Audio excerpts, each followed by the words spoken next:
Assalamualaikum warahmatullahi wabarakatuh.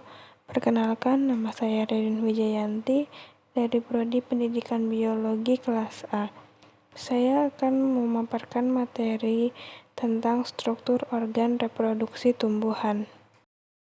Yang pertama yaitu struktur reproduksi betina. Struktur reproduksi betina biasanya terdiri dari lingkaran paling dalam di organ mulut di Angiospermae. Desain utamanya adalah pistil atau kaspel, memiliki stigma terminal model memanjang, dan ovarial basal yang pada gilirannya menampung sel telur, sel pusat, dan sel terikat dalam ovula tertutup. Jika hanya ada satu karpel di dalam ovarium, maka dikatakan demikian monokarpus.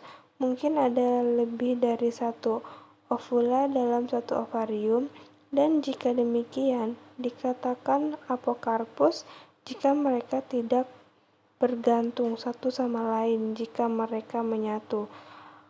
Kompilasi semua karpel di dalam bunga secara kolektif disebut ginoseum.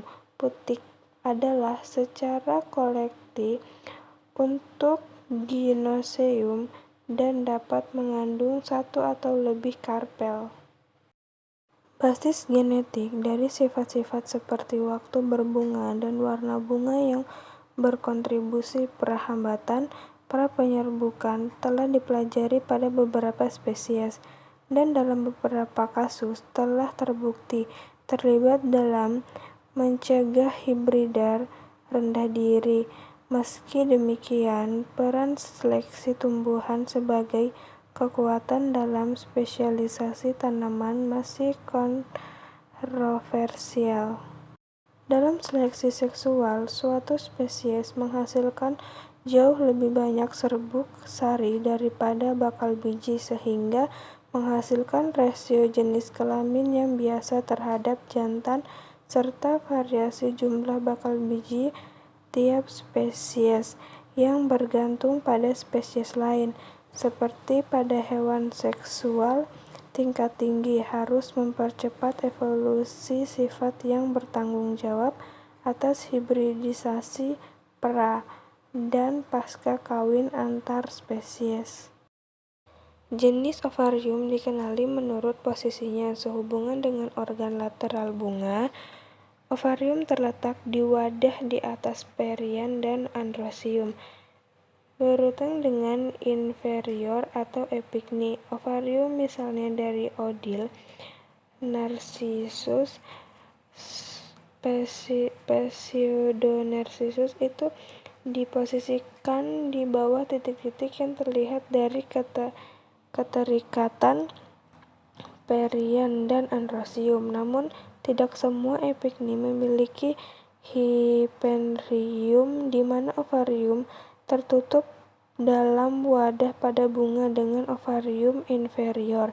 Bagian-bagian bawah kelopak mahkota dan androsium bergabung ke dalam tubuh mulut atau hyperium yang menjadi sepenuhnya menempel dengan seluruh panjang. Selanjutnya, struktur reproduksi jantan. Benang sari adalah struktur reproduksi jantan dari Angiospermae dan terbuat dari serbuk sari. Kepala sari terletak di ujung batang, disebut filamen. Mereka terdiri dari lingkaran ketiga dalam bunga antara lingkaran kedua kelopak dan keempat karpel. Struktur reproduksi jantan terlibat dalam reproduksi butiran serbuk sari yang menghasilkan gamet jantan, yaitu sel sperma atau hanya sperma butir serbuk sari. Gametofit jantan berkembang dan matang di dalam kepala sari yang terletak di bagian terminal filamen. Penyebaran serbuk sari difasilitasi oleh angin, hewan, atau dalam beberapa kasus. Setelah serbuk sari telah mencapai stigma, ia berkecambah dan jika sesuai dengan stigma membentuk tabung poligen yang mampu tumbuh ke sel telur di bakal biji. Permukaan stigma menciptakan kondisi fisiologis yang optimal untuk serbuk sari yang cocok untuk berkecambah karena sekresi manis untuk bersama dengan berbagai atratan dan enzim dilepaskan di sepanjang permukaan, baik stigma dan lapisan butir serbuk sari, yang terlibat dalam proses pengenalan yang memungkinkan butir serbuk sari berkecambah dan menghasilkan tabung serbuk sari yang berhasil dalam kombinasi kompatibel.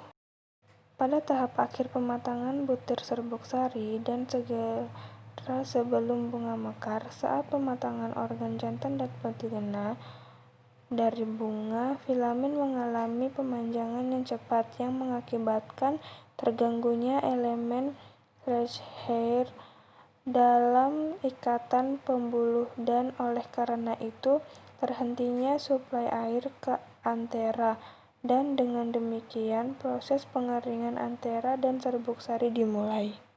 Tepat sebelum pematangan antera, penebalan dinding sekunder yang mencolok disimpan pada dinding sel antiklinal dan bagian dalam lapisan sel subepidermal kepada sari, sering disebut sebagai endothelium sel. Sel-sel ini melapisi rongga kepala sari dan mengeluarkan bahan untuk pematangan butir serbuk sari. Mereka sitoplasma dapat dengan sedikit atau tanpa vakuola untuk memfasilitasi penyebaran serbuk sari.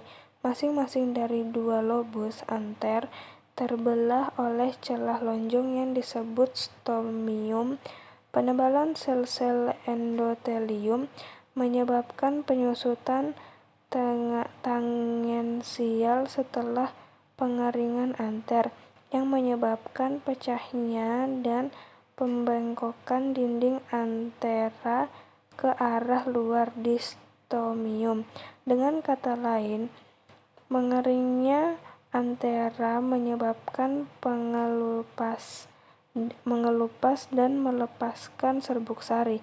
Sel-sel endothelium tidak mengembangkan penebalan sekunder di wilayah stomium masa depan, sehingga menyediakan lokasi dan orientasi celah yang spesifik untuk dehiscence dan pelepasan butiran serbuk sari yang matang. Sekian pemaparan materi dari saya, kurang lebihnya mohon dimaafkan.